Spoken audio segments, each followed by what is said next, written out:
শীতের আবহাওয়া সবচেয়ে বেশি উপলব্ধি করা যায় এই ভাপা পিঠে খেতে খেতে। রাস্তার মোড়ে মোড়ে অথবা পাড়া মহল্লায় যখনই দেখবেন এই ভাপা পিঠার দোকান বসে গেছে, বুঝবেন শীত চলে এসেছে।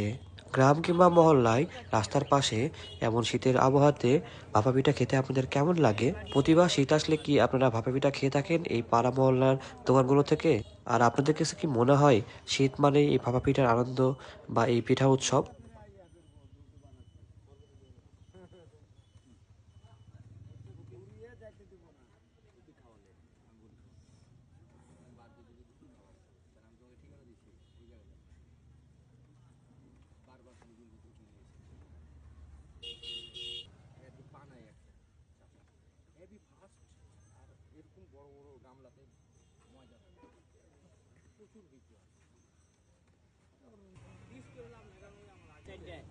আপনার খালি কোনটা কষ্ট